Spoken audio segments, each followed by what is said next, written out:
Labana is rearing to go again. My word, the conditioning of Labana.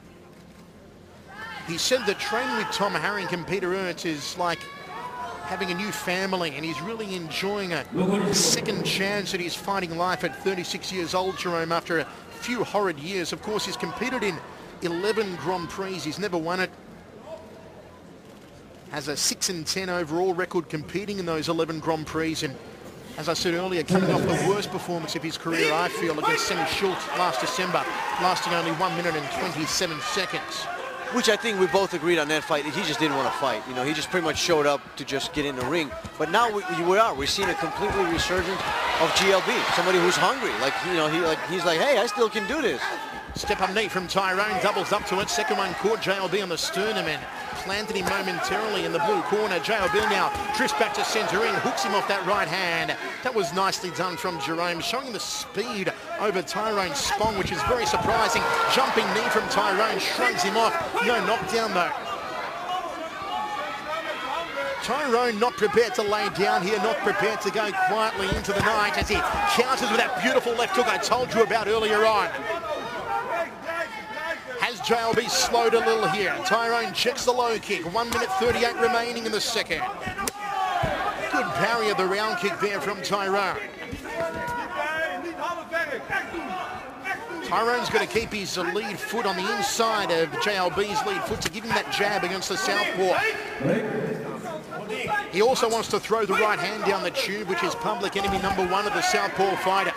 And he wants to drift off to his left, not to his right, or else he's drifting into the left hand of JLB. You see JLB steps across, cuts off the ring, trying to draw Tyrone into that left hand. That left hand has given Jerome an 81% knockout ratio, one of the highest knockout ratios of any fighter in K1 history. 44, 19 and 2, 29 knockouts he brings in tonight, JLB. Good round kick there from Tyrone off the back leg and just scoops out the round kick return from JLB. It's been a bit of round here for Tyrone Spong, no doubt about it. He slams another round kick to the rib cage, fires through with a straight left hand, steps through knee, belly button through the back, both men in the center of the ring. A better round for Tyrone for sure, but still a strong showing here from Jerome Labana. I mean, he's not showing any signs of fatigue or slowing down, though his body's starting to get pretty battered. We can see it here much better live than you guys can see it in your monitors, but still no signs of slowing down. I mean, GLB is just... Round kick to the forearms there from Spong. End of the second round, we go to the towels. How do you see it, Mike? I actually see that as either Tyrone Spong's round at just, or maybe a drawn round would be a fair decision, though I'd have to say, for mine, Tyrone was working a little harder than JLB there for most of the second round.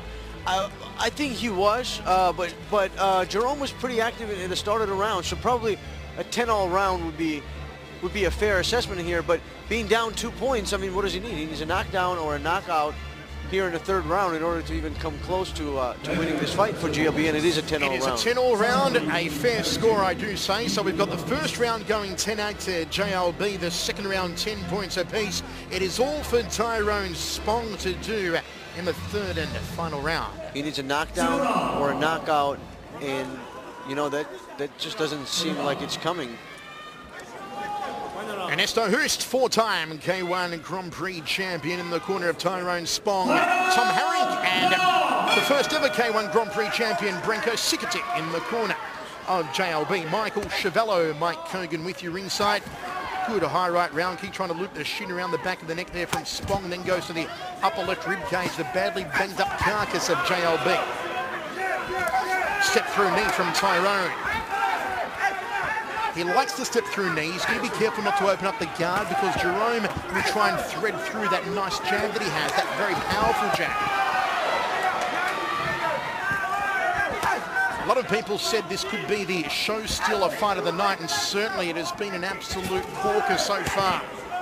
Unbelievable fight. I mean, like I said, I really expected the much slower and older Jerome kind of chasing Tyrone the whole 3 rounds, and Tyrone taking an easy decision. Instead, we're seeing a very, very competitive fight that now Tyrone is coming from behind and trying to win. And you can feel do-or-die attitude here from Tyrone Spong here in the third round. Ooh, nice high kick from Tyrone. He saw the minuscule opening, and luckily Lebana was just able to ride it with his angles. Throws off the right hand. My word, Ernesto Hoost is going to burst a blood vessel over in the corner of Tyrone Spong. He is screaming instructions. Tyrone, they want him to get a little bit more aggressive and not just play a counter-fighting game here in the third and final. They feel that Jerome has visibly slowed down as he eats a knee to the jawline. Halfway through this third stanza. There's the step through knee. Momentarily had Jerome bent back but couldn't capitalize here, Tyrone Spong. And Jerome peppering with the jab. Is Tyrone going to the well one time too many though, Mike, with that step through knee? He needs to get his output out, and he needs to try those step through knees. Because that seemed to be the only thing that phased Jerome. There's a step through knee to the midsection. What he needs to do after the knee, though, is come over the top with a curling right hand, not just throw the one knee. That's right, exactly. That's what I mean. You know, he just needs to increase the output here at this point. He doesn't have much time. 48 seconds left. Leg kick from Jerome. And Jerome is exhausted. Jerome is maybe a spent force here as he takes a left hook from Tyrone, but it had less weight behind it than Lindsay Lohan. Throws another left hook. There's the step through knee, but where are the hands to follow through? That's what I'm talking about. A left hook to the jawline of JLB. 25 seconds remaining. Can Tyrone do a Winona and steal it? Outside thigh kick from Jerome. I mean, he's definitely won this round, but did he win it 10-8? No, of course not. Liver shot from Spong.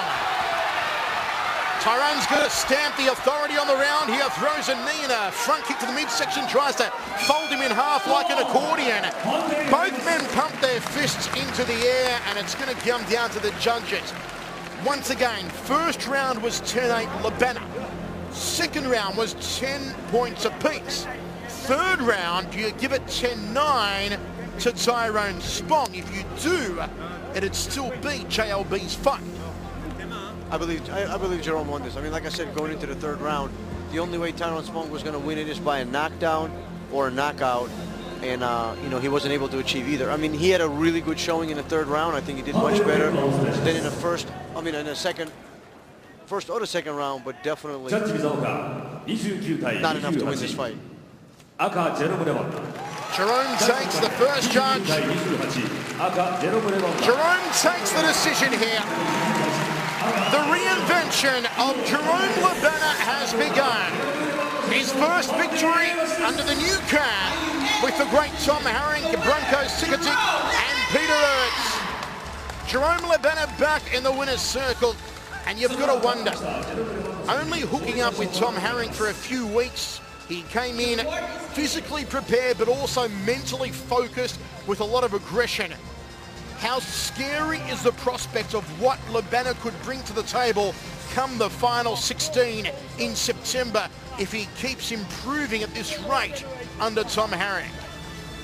Well, one thing for sure that he brings is himself. He will be in the final 16 now. I mean, like I said, last year at the World GP, the first round against Semi Shield, we didn't see a crumbling, you know, fighter who was trying to win the round and just came short. We just saw a discouraged fighter who really didn't want to be there, just kind of showed up half-assed, jumped in a ring for a minute and a half and jumped out.